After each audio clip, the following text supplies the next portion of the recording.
Hi guys, Melissa here, and I want to talk to you about staff. Staff, staff is a necessary situation if you want to grow and scale your business. And over the years, I have had absolutely amazing staff members that I never wanted to see them leave. And I have also had really challenging staff members. And so, if you are looking to scale your business, to grow your business because you're successful, and, with success comes more opportunities, but also more challenges. And, number one, if you want to scale your business, you've got to find those staff members. But then once you find them, you've got to cultivate them. And over the years, what I have honestly learned is one of the easiest ways when we're dealing with grooming staff members is training them myself. And that's really the entire reason why I started the Paragon School of Pet Grooming, was because I couldn't find enough groomers to support my mobile grooming business. I had 6 vans out on the road, and there was times that I would let vans sit for a year idle, and no one was in them because I couldn't staff them. So this is going back into the 80s, and it was the number one problem back when I was first starting my business, and it continues to be really the number one problem today, is finding qualified staff members to join your team. And before I started the Paragon School of Pet Grooming, I ultimately had opened a salon-based operation, and I used that as a training center for my fleet of mobile vans, and that was really the only way that I could find team members that could groom up to the caliber that I needed them to groom to.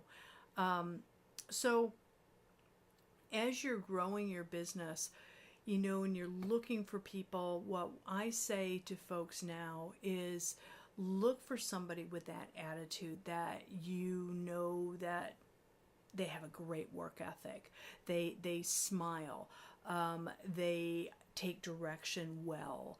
Those are the types of folks that are moldable, and you're going to be able to work together with some systems, get the systems in place, and you're going to have people that mirror what you're thinking and how you want to treat the customers.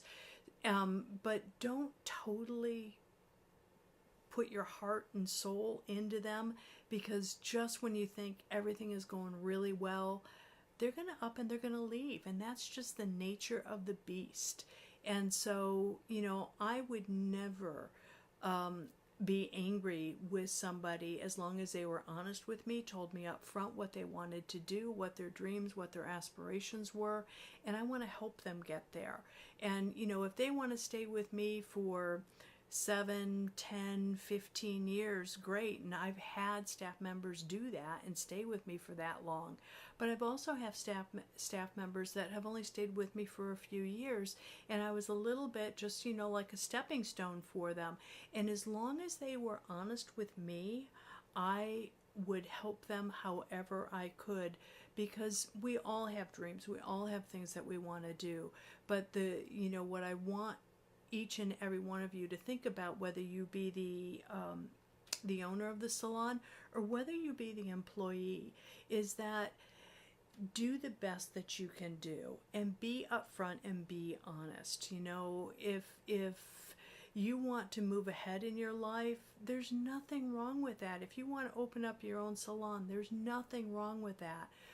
But be fair about it. Don't open up 3 blocks or a couple doors down from your existing salon. Move into a different area and start your own business.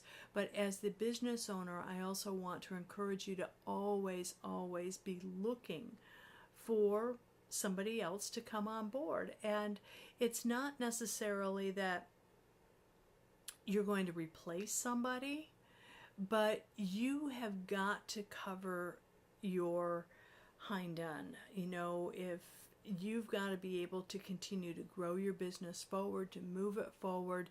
And it's great always to have somebody in training, always coming up the ranks, so that when that day comes that somebody does leave, that it's not as painful for you.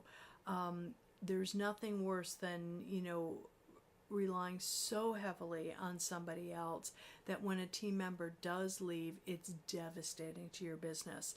And so now today, what we are always doing is we are always cross-training our team members, so that, if somebody leaves, if somebody moves on, that somebody can step in. Will they do the job beautifully just like the former person? Maybe not, but they are already got a head start. And right now, between the different companies that I have, we've got probably approaching 80 employees between Whiskers Resort, and that's the one that has the most employees, and the educational companies. So I've got a pretty good sized team, and I gotta tell you, I have had good days and I have had really, really bad days based on how well the leadership was going at the companies. And probably the days that were some of my darkest days, probably a team member caused that, and I let that get to me. But I will also say some of the most rewarding things that I've ever done has been based on a team, and to be able to see dogs walk out that look amazing, to see team members get certified, or to go into the ring, or just to be able to pay their bills and not have to look over their shoulder. Those types of things make it really worthwhile. And I love being an employer because I can expand somebody's horizons and I can help somebody succeed. And so for me, having team members works really well. But I will tell you, it isn't always glorious. It's not always fun. But I love what we're able to do, and I love being able to help as many dogs in our community as we do, and I love helping people expand their career, and I couldn't do it at the scale that we do today if I didn't have an amazing team behind me. So don't be afraid of it. But just know you're going to have to buckle down, and you're going to have to do some work. And if you are one of those team members, I certainly hope your boss, your employee, is holding you accountable to a higher level.